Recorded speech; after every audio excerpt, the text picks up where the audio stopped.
नमस्कार, आप देख रहे हैं सुदर्शन न्यूज और समय हो चुका है रणक्षेत्र का। मैं हूं आपके साथ शिवम दत्त मेहता। चलिए शुरुआत करते हैं आज के इस बड़े मुद्दे की जिस पर चर्चा की जाएगी।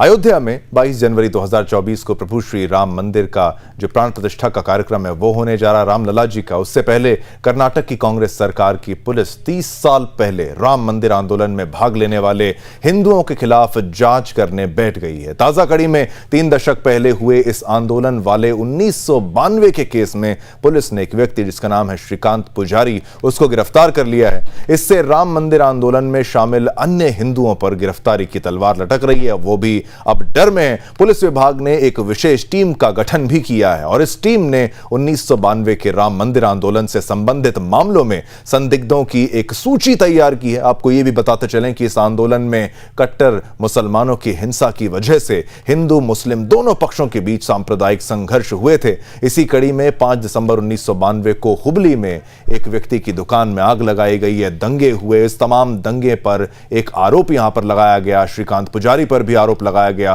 पुलिस ने हिरासत में लिया और अब वो अदालत की निगरानी में है। पुजारी इस मामले में तीसरे आरोपित हैं। पुलिस इस केस में अन्य 8 आरोपितों की भी तलाश कर रही है और इसी तरह से हुबली पुलिस ने 300 संदिग्धों की एक सूची बनाई है। पुलिस का दावा है कि ये लोग 1992 और 1996 के बीच हुए सांप्रदायिक संघर्षों से जुड़े हुए हैं। पुलिस सूत्रों के मुताबिक ये आरोपित 70 के दशक के हैं और इनमें कई शहर छोड़ भी चुके हैं। आखिर इतने समय बाद ये सब कार्रवाई करना और उस राज्य में जहां पर ये भेदभाव का भी आरोप लगाती है भाजपा की सरकार की, भाई पीएफआई को लेकर आपका रुख अलग है और बाकियों को लेकर रुख अलग है, राम भक्तों को लेकर, कार सेवकों को लेकर आपका रुख अलग है, और जबकि प्राण प्रतिष्ठा होने वाली है रामलला की, उस समय इस केस को वापस खोलना, 31 साल पुराना ये केस, लॉन्ग पेंडिंग केसेस जिसको कहा जाता है, इस पर अब राजनीति तो होकर ही रहेगी क्योंकि ये मामला उठाना कोई ना कोई संकेत जरूर देता है। इस पर चर्चा करेंगे, हमारे साथ एक्सपर्ट्स भी जुड़ेंगे, लेकिन उससे पहले हमारी ये खास रिपोर्ट देखिए और मामले की गंभीरता को समझिए।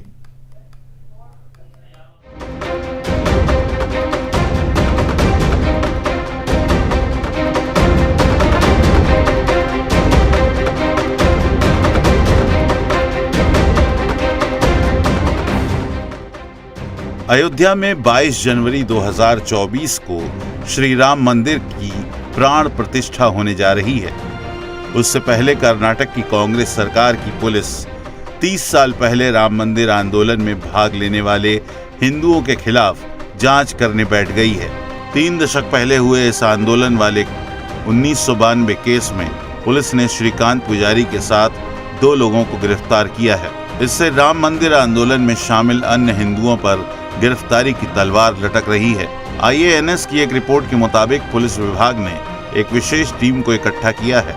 इस टीम ने 1992 के राम मंदिर आंदोलन से संबंधित मामलों में संदिग्धों की एक सूची तैयार की है। इस आंदोलन में कट्टर मुस्लिमों की हिंसा की वजह से हिंदू मुस्लिम दोनों पक्षों के बीच सांप्रदायिक संघर्ष हुए थे। इसी कड़ी में 5 दिसंबर 1992 को हुबली में एक मालिक नामक शख्स की दुकान में आग लगाई गई थी। इस कथित आगजनी को लेकर श्रीकांत पुजारी को हुबली पुलिस ने हिरासत में ले लिया और अब वो अदालत की निगरानी में है। पुजारी इस मामले में तीसरे आरोपित हैं। पुलिस इस केस में 8 आरोपियों की तलाश कर रही है। इसी तरह से हुबली पुलिस ने 300 संदिग्धों की एक सूची बनाई है। पुलिस का दावा है कि ये लोग 1992 और 1996 के बीच हुए सांप्रदायिक संघर्षों से जुड़े हैं। पुलिस का मानना है कि इनमें से कई शहर छोड़ चुके हैं।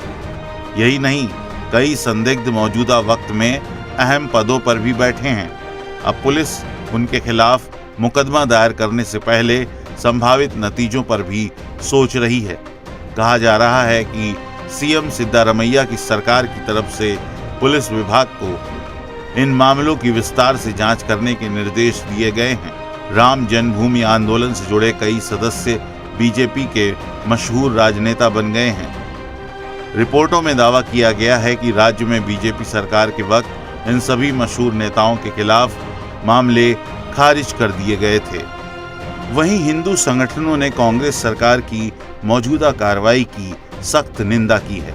उनका कहना है कि कांग्रेस सरकार अयोध्या में श्री राम मंदिर के प्राण प्रतिष्ठा के लिए बीजेपी और हिंदू संगठनों के घर घर अभियान को बर्दाश्त नहीं कर पा रही है। इसलिए ही वो 30 साल पहले के केस की जांच शुरू करने का पैतरा अपना रही है। कर्नाटक सरकार की ये रणनीति इस राज्य में बड़ी बहस का मुद्दा बन सकती है, खासकर तब जब बीजेपी के वरिष्ठ नेता लालकृष्ण आडवाणी के 1990 के दशक में राम जन्मभूमि आंदोलन के मुस्लिम विरोध की वजह से इस राज्य को बड़ी हिंसा का सामना करना पड़ा था। Bureau report, Sudarshan news.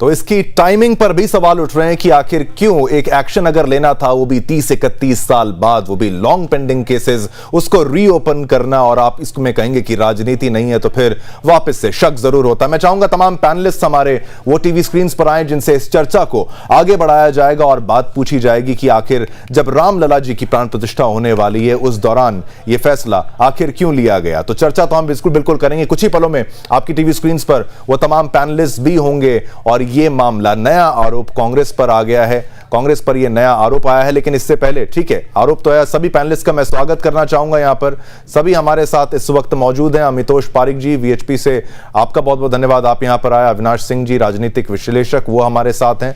आपका ऑडियो इशू, आप ऑडियो इशू नहीं है, खत्म हो गया, ठीक है, बहुत बहुत धन्यवाद, आप यहां पर आए। अश्विनी शाही जी, भाजपा के प्रवक्ता, वो हमारे साथ हैं। आशीष मिश्रा जी, कांग्रेस के प्रवक्ता, वो हमारे साथ हैं। आप सभी का स्वागत है, बहुत बहुत धन्यवाद, आप सभी यहां पर जुड़े।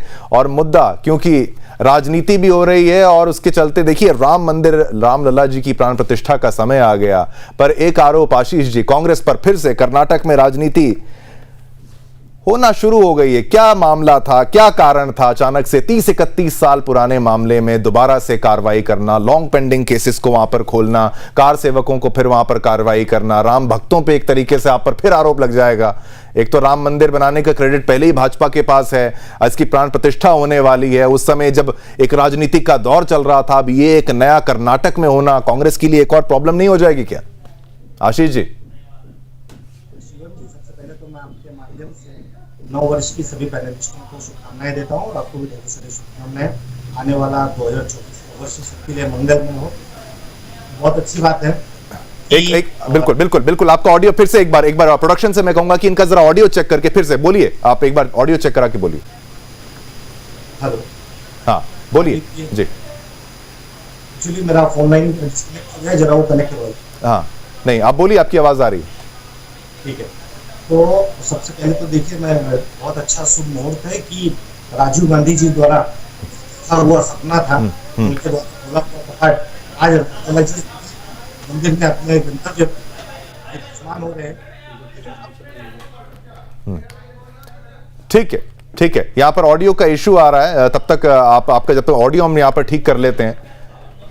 बिल्कुल ठीक है। अमितोष जी, आपसे यह सवाल है कि आखिर एक तरीके की कार्रवाई, उस पे समय पर भी हिंदू संगठन आरोप लगा रहे हैं कि अगर कार्रवाई करनी थी तो क्या यही समय आपको चुनना था? क्या है आपका स्टैंड, वीएचपी का स्टैंड? आखिर क्या आप भी ये मानते हैं कि भाई ये रामलला जी की प्राण प्रतिष्ठा से पहले एक मैसेजिंग के तौर पर देखा जा रहा है, अपीजमेंट पॉलिटिक्स जिसको कहा जाता है, वो आरोप आप भी लगाएंगे कि नहीं लगाएंगे कांग्रेस पर? अमितोष पारिक। मैं ये कहूंगा कि जो 31 साल से केस पेंडिंग था, क्या वो आज 22 जनवरी को प्राण प्रतिष्ठा से पहले ही सरकार को याद आया कि वो अरेस्ट होना चाहिए? तो क्या 31 साल तक कर्नाटक के प्रशासन सो रहा था? और क्या 31 साल तक उस केस में कोई जांच नहीं हो पाई? तो ये साफ दर्शाता है कि जिन लोगों के मन में एक ही आशंका रह गई कि हमें रामलला के अस्तित्व पे सवाल करने के बावजूद भी माननीय सर्वोच्च न्यायालय के द्वारा 9 नवंबर 2019 को वो फैसला आया जिसकी वो ना तो कल्पना कर सकते थे क्योंकि राम को काल्पनिक मान चुके थे, और आज भव्य मंदिर अयोध्या में बना जा रहा है, पूरा देश अयोध्या की तरफ देख रहा है, राम दीपावली बन रही है, राम उत्सव बन रहा है। तो ऐसे व्यक्ति को जो 31 साल से एक फेक केस में नाम रखा गया था, उसको अरेस्ट कर लिया जाता है। तो मैं आपसे, आपके माध्यम से उस कर्नाटक सरकार से पूछता हूं कि 1994 में 6 हिंदुओं के ऊपर गोली चला के मारा गया था हुबली में ही, और ये हुबली में क्या करने जा रहे थे? झंडा फहराने जा रहे थे। तब कांग्रेस सरकार कहां चली गई थी? और आज वो कांग्रेस सरकार से मैं प्रश्न करता हूं आपके माध्यम से कि 1 फरवरी 1948 को जो लोग मरे थे महाराष्ट्र में हिंदू, तब कांग्रेस सरकार कहां चली गई थी? अरेस्ट नहीं करा उनको आज तक जिनने मारा था। फिर 1994 1984 में एंटी सिख राइट्स हुए, 10,000 सिखों को मार दिया गया, कांग्रेस सरकार चुप हो गई, वो अरेस्ट नहीं हुए जिनने मार दिया। फिर 22 मई 1991 में 1971 में बांग्लादेश जब सेपरेट, तब कांग्रेस सरकार की राज्य के अंदर में टेन्योर में हमला हुए, हिंदुओं को मारा, तब कांग्रेस सरकार चुप हो जाती है। लेकिन आज राम मंदिर के मंदिर बनने के भव्य दर्शन न करने के लिए सिर्फ अपनी एक बात से विचलित कांग्रेस सरकार आज निर्दोष हिंदुओं को अरेस्ट कर रही है। ये वही कांग्रेस सरकार थी जो 1990 में भी कार सेवकों पे गोलियां चलवा रही थी केंद्र में बैठ के, और नहीं खोले राजीव गांधी ने ताले। कितनी बार नैरेटिव सेट करा जाए, इन कांग्रेस की जो यहाँ पर मोनोपोली बना के बैठते हैं उनको ये बात ही समझ में नहीं आती। माननीय न्यायालय द्वारा फैजाबाद के डिस्ट्रिक्ट जज के आदेश के द्वारा वो मंदिर के ताले खोले गए थे, नहीं थी कांग्रेस के ताले खोलने की कोई योजना। मंदिर और मस्जिद को साथ रखना और मस्जिद के लिए स्थान देना और मंदिर के साथ मस्जिद खोलना, उस अध्यादेश को, उस अध्यादेश को ये बोलते कि हम राम मंदिर के लिए अध्यादेश ला रहे थे।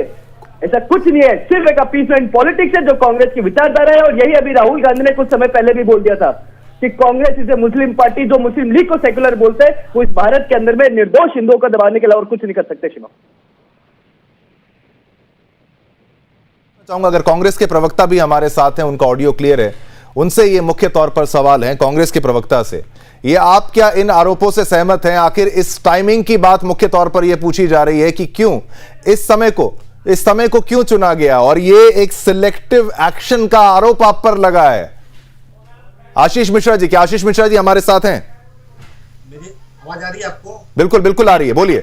हाँ, तो सुनिए, चुनावी टाइमिंग को अगर देखा जाए ना तो 3 साल अभी मंदिर को बनने में समय लगने वाला है, लेकिन 2024 के लोकसभा चुनाव को देखते हुए 22 जनवरी को प्राण प्रतिष्ठा का टाइमिंग के तहत काम किया गया है। एक बात बताइए, 1985 में रामायण का प्रसारण किस सरकार ने करवाया? भारत के संविधान के पहले पृष्ठ पर राम के द्वार की स्थापना किसने कराई? राम मंदिर के कपाट को खोलने का काम किसने किया? अब 89 के बाद से आशीष जी, राम मंदिर क्यों नहीं बनाया? राम मंदिर क्यों नहीं बनाया फिर? वो उसका भी तो जवाब दीजिए ना। बता रहा हूं, आप उसका भी जवाब दीजिए ना। बता रहा हूं। हाँ, 1989 के बाद से 89 के बाद की बात है, पूर्ण बहुमत की सरकार नहीं आई। 92 में ही इन लोगों ने रथ यात्रा निकाला और रथ यात्रा आडवाणी और मुरली मनोहर जोशी, अटल बिहारी वाजपेयी और रथ पे सवार नरेंद्र मोदी, ये सभी लोगों ने मिलकर राम के नाम के चंदे की उगाही की और वो चंदे को पैसे का खाने का काम किया इन लोगों ने। उसके बाद या कोई हिसाब दे सकते हैं कि वो जो सोने की ईंट, चांदी की ईंट मिली थी वो कितनी मिली थी? 800 करोड़ से ज्यादा का जो धन एकत्रित हुआ था उसका उपयोग कब और कहां किया गया? ठीक है, ठीक है। आपका ये बड़ा संगीन आरोप लगा रहे हैं कि आपने एक नया चैप्टर यहां पर खोल दिया। बिल्कुल ठीक है। अश्विनी शाही जी भी यहां पर है। आप 100 से ज्यादा मुकदमे में आरोपी थे, जिनके ऊपर हत्या की साजिश और हत्या जैसे भी मुकदमे दर्ज थे। हाँ बिल्कुल, वीएचपी पर भी आएंगे, लेकिन आप ये संगीन आरोप लगा रहे हैं कि चंदा खाने की बात कर रहे हैं, चंदा खाने की बात कर रहे हैं, तो आप पर भी करप्शन के कई आरोप लगेंगे। अश्विनी शाही जी, आप पर सीधा आपके प्रधानमंत्री पर, देश के प्रधानमंत्री पर ही आरोप कह लीजिए, पर आपकी पार्टी से हैं, क्योंकि चंदा उगाही की बात इन्होंने कह दी कि भाई राम मंदिर नहीं बनाया, राम मंदिर के नाम पे चंदा ले लिया। एक नया एंगल यहां पर खुल गया, इसका जवाब तो दीजिए। चंदा लेके काम अरे किए। चीन से चंदा खाने वाले चोरों को चंदा का हिसाब देश की सनातनी देंगे, और ये हिसाब मांगने वाले होते कौन हैं? 9.5 साल होते कौन है? तक और अभी इन लोगों का, शिवम जी मैं इतिहास बताता हूं, जहांगीर खान का पोता जो आज शुद्ध हिंदू बना फिरता है, गुप्त का कौल ब्राह्मण बताता है अपने आप को, वो उस पार्टी के लोग हैं। 92 से लेकर बंगारप्पा, एस.एम. कृष्णा, सिद्धारमैया, इतने लोग रहे, क्यों नहीं गिरफ्तार किया उस श्रीकांत को? आज गिरफ्तार क्यों कर रहे हैं? उसका कारण है राम मंदिर को लटकाने, भटकाने, अटकाने का जितना काम किया 2019 के चुनाव के पहले इन लोगों ने किस तरीके से कपिल सिब्बल को भेजकर वहां लटकाया, लेकिन माननीय सुप्रीम कोर्ट ने फैसला दे दिया। तो इन कांग्रेसी जो है, जो आज जमानत पर छूटे हुए हैं भ्रष्टाचार के आरोप में, उनके पास दूसरा काम तो था नहीं। और अभी हमारे कांग्रेसी मित्र ने कहा कि हम लोगों ने वहां पर ताला खुलवाने का काम किया। भाई अच्छी बात है, राजीव जी का सपना था, आप ही ने कहा। तो क्या उस सपने को राहुल गांधी, सोनिया गांधी और प्रियंका गांधी ने चकनाचूर किया? आज तक बता दीजिए, ताला राजीव गांधी ने ताला खुलवाया, कितनी बार ये लोग दर्शन करने गए? अब कार्यकर्ताओं का उत्पीड़न आप लोग नहीं कर पाओगे ज्यादा। सनातनी जाग चुके हैं, कांग्रेसियों को दौड़ा दौड़ा कर चुनाव में भगा चुके हैं, 3 प्रदेशों से कांग्रेसी भाग चुके हैं। अब अपने लोग वहां पर जो है शिवमोगा में जिस तरीके से पत्थरबाजी आप लोगों की सरकार में शिवमोगा में हुई, डिप्टी एसपी के ऑफिस में हिंदू कार्यकर्ता को बुलाकर मारा गया, क्यों आप लोग कर रहे हैं? क्योंकि एके एंटोनी कमेटी जो आपकी ही पार्टी के सदस्य थे, उन्होंने कहा था कि ये कांग्रेस अब मुस्लिम पार्टी हो चुकी है, इसको संभलना चाहिए। तो कांग्रेस मुस्लिमों का तुष्टीकरण करती है। प्रधानमंत्री मनमोहन सिंह जी ने तो कह दिया कि मुसलमानों का आशीष जी अधिकार है इस देश के संसाधनों पर। तो ये चंदा चोरों की पार्टी क्या कहेगी जो चीन से चोरी चोरी चंदा लेकर आते हैं? ठीक है, ठीक है, ठीक है। सीना ठोक के जवाब दे रहे हैं। कौन डरता है आपसे? 9:30 नेशनल हेराल्ड में आपने जांच किया ना, कौन भागा? वापस अभी जमानत पर दोनों छूटे माँ बेटा, भाई दोनों हैं जमानत पर दोनों माँ बेटा हैं। अभी नहीं हुए, बरी नहीं हुए। ठीक है, ठीक है, बिल्कुल नहीं, वो उसका जवाब अभी बिल्कुल नहीं है। आशीष मिश्रा जी, आपने एग्जैक्ट जवाब नहीं दिया कार्रवाई का, लेकिन बिल्कुल तभी अविनाश जी से मैं पूछ लेता हूं, ये राजनीति नहीं तो क्या है? अगर एक्शन लेना था उसको आप अगर ये समझें कि भाई, अगर वो कहेंगे कि भाई पुलिसिया कार्रवाई है, कोर्ट की कार्रवाई है, लेकिन आप इसको कैसे समझते हैं? राजनीति से प्रेरित ना हो, ऐसा हो सकता है क्या? जी बोलिए, अविनाश जी की आवाज। जी जय श्री राम, मैं अवश्य मंगलमय हो। जय श्री राम। देखिए पिछले इलेक्शन में कर्नाटक कांग्रेस में जीती, और कोई भी इलेक्शन देखने वाला व्यक्ति है, मैं पॉलिटिकल एनालिस्ट के तौर पे बात कर रहा हूं, कि उनको ये पता है कि करीबन 7 से 10% वोट जो उनको मिला, वो जेडीएस का जो मुसलमानों का वोट था वो कांग्रेस को मिला और उनकी विक्ट्री हुई। भाजपा की भी वोट शेयर बढ़ी, पर कांग्रेस को क्योंकि जेडीएस का मुसलमानों का वोट मिला, वो जीत गई। 2024 इलेक्शन आने वाला है, तो मोदी जी जिस तरह से देश के हर कोने में 2-3 बातें बहुत खुल के बोल रहे हैं। एक तो कल्चरल नेशनलिज्म की बीजेपी पहले से बात कर रही है, जो उन्होंने वादा किया था अपने पत्र में कि 370 हटाएंगे, हटा दिया। यूसीसी पे बात चल रही है, उसी तरह राम मंदिर पे जो उन्होंने कहा था वो भी पूरा कर दिया। तो इस वक्त कांग्रेस के पास अभी कोई पक्ष नजर नहीं आ रहा है, उसके पास मुद्दा नजर नहीं आ रहा है। इनको पता है कि राहुल गांधी का पदयात्रा फेल हो गया, 3 इलेक्शन वो हार गए। तेलंगाना में अगर जीते हैं तो आप बिल्कुल लिखित ले लीजिए कि जैसे वाईएसआरसीपी अलग हो गई कांग्रेस से, वैसे ये रेवंत रेड्डी अलग होने वाले हैं। तो इनकी कोई पकड़ नहीं है, ना मुद्दे पे, ना देश पे, ना देश की जनता पे। हाँ, एक चीज पे इनकी पकड़ है, 1885 से जब से ए.ओ. ने कांग्रेस पार्टी बनाई, और जो इन्होंने कांग्रेस ने अंग्रेज से सीखा और अब भी कर रहे हैं, डिवाइड एंड रूल। हिंदू मुस्लिम करना ये जिन्ना के समय से, ये पुराने कांग्रेस में नेहरू के समय से, अब अटवा कांग्रेस तक हो रहा है। तो जो भी सीतारमैया कर रहे हैं वो उनकी लीडरशिप जो है दिल्ली में, उसको वादा किया उन्होंने सीएम ठीक है, बिल्कुल सीएम बनते ही एक्शन। आशीष जी, अब आपका जवाब देने का मौका है, आप जवाब दीजिएगा। पहला जवाब जो आपसे यही है कि भाई एक्शन आखिर लिया गया तो अचानक क्यों? लॉन्ग पेंडिंग केसेस को अचानक खोल देना, फिर आप उसको क्या राजनीति नहीं कहेंगे? क्या आपको भी फिर आप पर भी आरोप लगाए जाएंगे? आप भाजपा पर लगाते हैं कि भाई आप हिंदू मुस्लिम करते हैं, तो फिर ये तो कांग्रेस पर भी आप आरोप लग रहा है। आशीष जी, मौका है, आप दीजिए, आप जवाब दीजिए, बोलिए, आप ही को मौका दिया जाएगा। शिवम जी, एक स्पष्ट रूप से मैं आपको बात कहना चाहता हूँ, भारतीय जनता पार्टी आज हर मुद्दे पे बात करने के लिए तैयार है। राम जन्म के विषय को लेकर ये मैं छठी डिबेट कर रहा हूँ पिछले 5 दिनों में। निश्चित तौर पर मैंने आपको भारत के आजादी के पश्चात हम लोगों ने राम भगवान को लेकर जो हमारी भूमिका थी, मैंने स्पष्ट रूप से बता दी। राहुल जी की जोड़ो यात्रा फेल हो गई, क्या हो गई, या हमारे अविनाश सिंह जी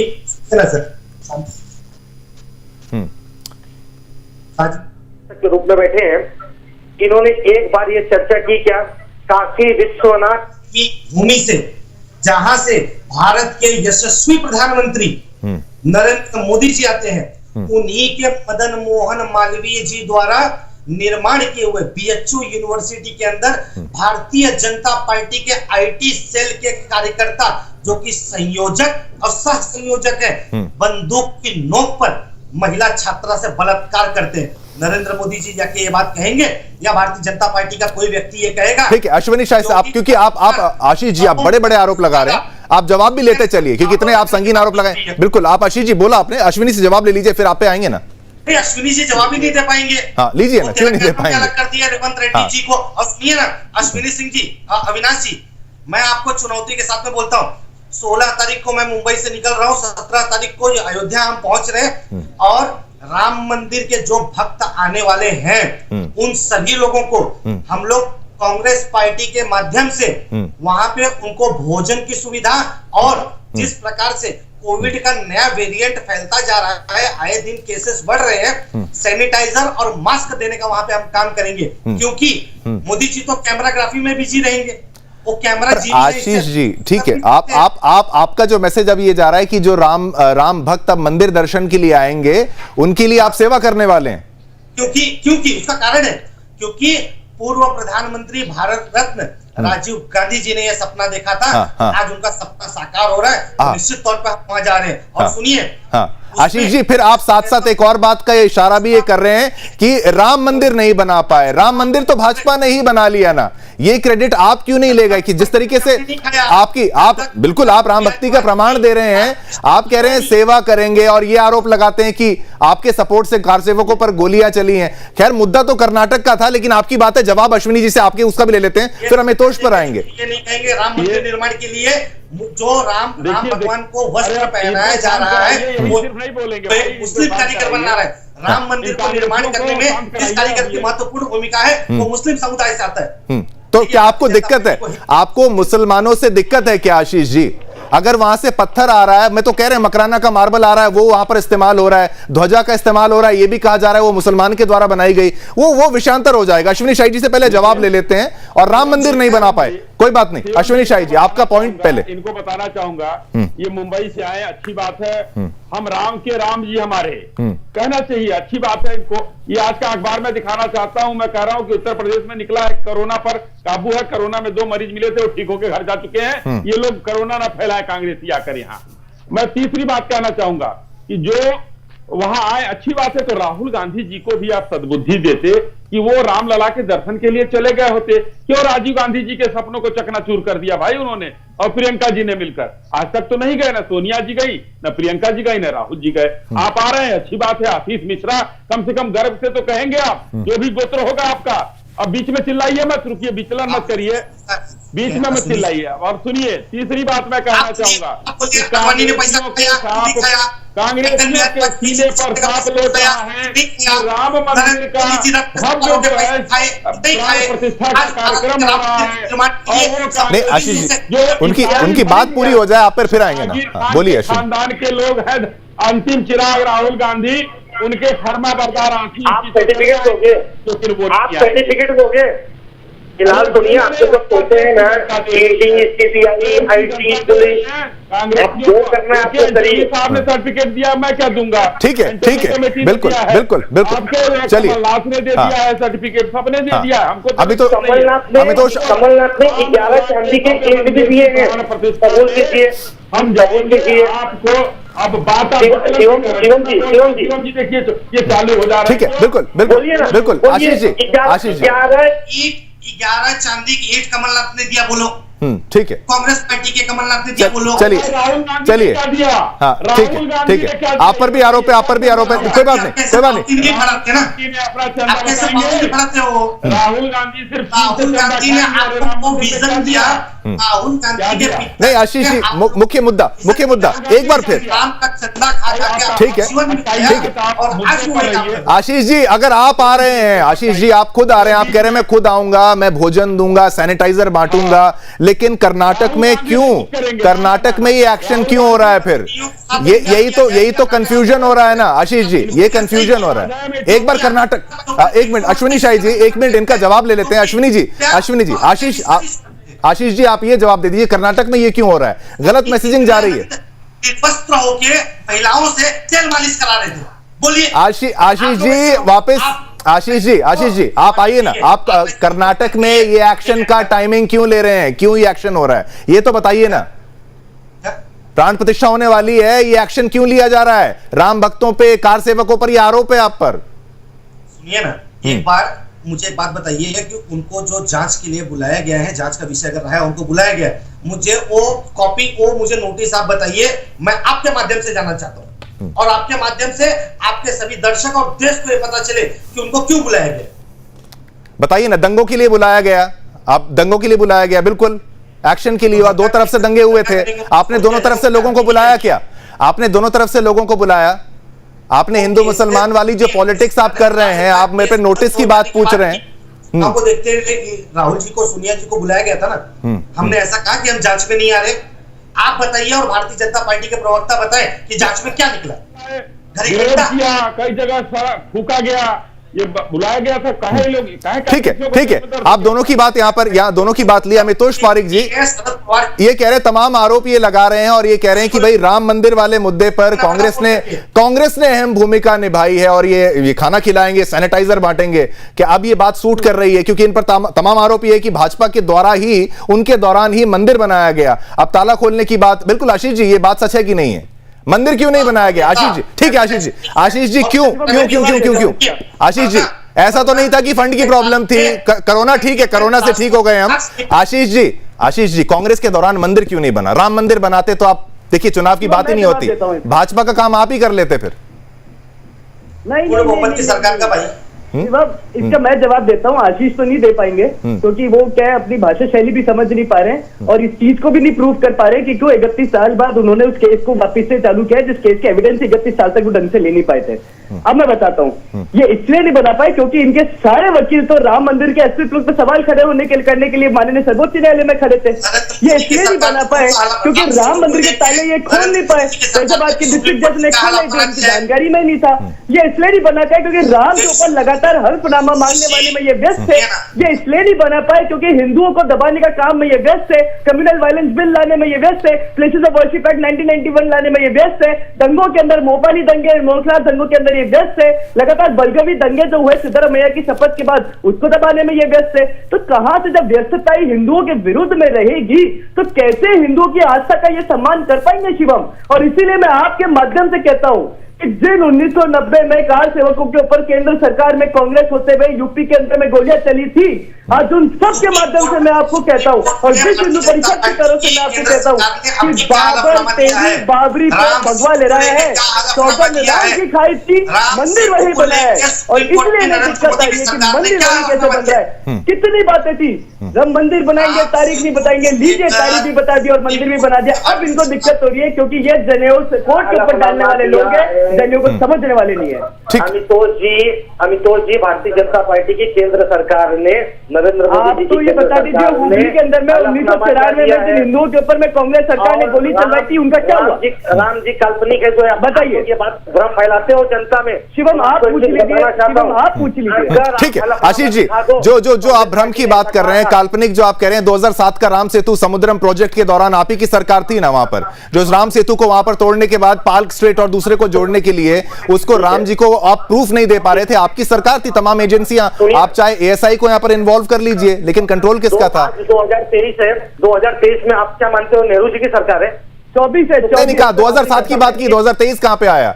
किसके बयान पर आप एग्जांपल दे रहे हैं? किसके बयान पर एग्जांपल दे रहे हैं? अगर आप पूछोगे तो मैं कहूंगा कि आज से 500 साल पहले राम मंदिर क्यों नहीं बन गया? सरकार थी। नहीं तो 70 साल पहले क्यों नहीं बन गया?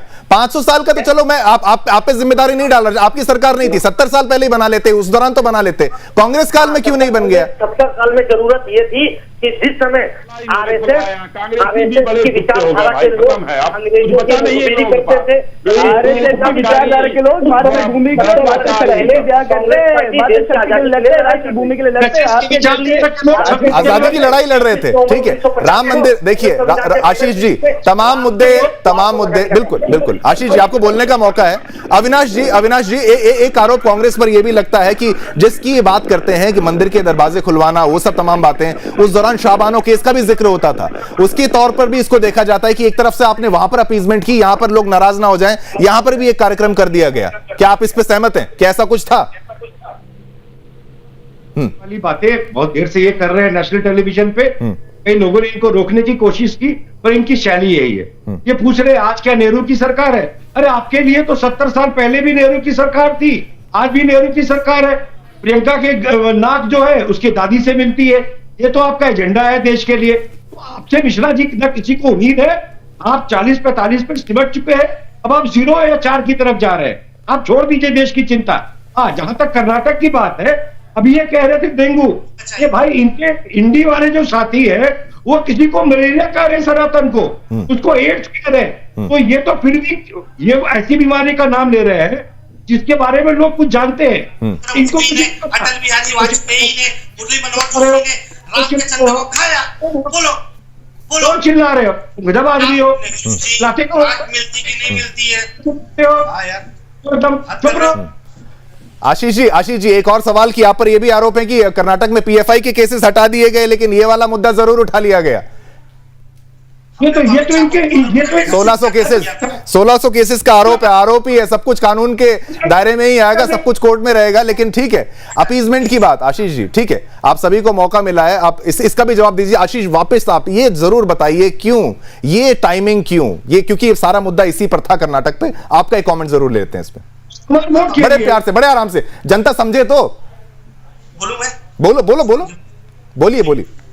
सुनिए, राम मंदिर का अभी पूरा काम होने में, पूरा मंदिर का निर्माण कंप्लीट होने में तकरीबन अभी 3 से 4 साल और लगेंगे। अच्छा, ऐसा मैं नहीं कह रहा हूँ, ऐसा मैं नहीं कह रहा हूँ। ये ठीक है, नहीं आप 10 सेकंड प्लीज, आप ये स्टेटमेंट दीजिए, समय का अभाव है। समय का अभाव, आप क्लोजिंग करिए। आशीष जी आराम से, कंट्रोल करके आप कंप्लीट करिए ना। 10 सेकंड है आपके पास, आप कंप्लीट करिए ना। आप ही को तो मौका दिया जा रहा है। इसलिए हम चाहते हैं कि हमारा ऐसा कहना, कोई भी पूजा विधि विधान से अगर ब्राह्मण कुल में है या वेदों पुराणों को आप मानते हैं, तो इस बात को समझिए कि जसोदा बहन को पहले। अब कहां से ब्राह्मण वाली बात आ गई? राम मंदिर से लेके कर्नाटक से लेके ब्राह्मण वाली बात आ गई। बहुत बहुत धन्यवाद सभी को करना चाहूंगा, समय का अभाव है। अमितोष पारिक जी बहुत बहुत धन्यवाद, अविनाश सिंह जी बहुत बहुत धन्यवाद, अश्विनी शाही जी आपका धन्यवाद, और आशीष मिश्रा भी कांग्रेस के प्रवक्ता, आपका भी धन्यवाद। तो राम मंदिर का मुद्दा ये इतना बड़ा मुद्दा है कि भाई आप देखिए कर्नाटक भी इससे अछूता नहीं रह गया। और भाई कर्नाटक में कांग्रेस की सरकार आई तो यहां पर वो 31 साल पुराने केसेस जब खुल गए हैं तो बिल्कुल राजनीति का माहौल तो गरमाएगा ही। आखिर 31 साल बाद लॉन्ग पेंडिंग केसेस को खोलने का कारण है तो क्या कारण है, इसी पर आज हमने चर्चा की। लेकिन मुझे यानी शिवम दत्त मेहता को आगे दीजिए, कल फिर एक नए मुद्दे के साथ आपके समक्ष पेश हो जाऊंगा। जय हिंद।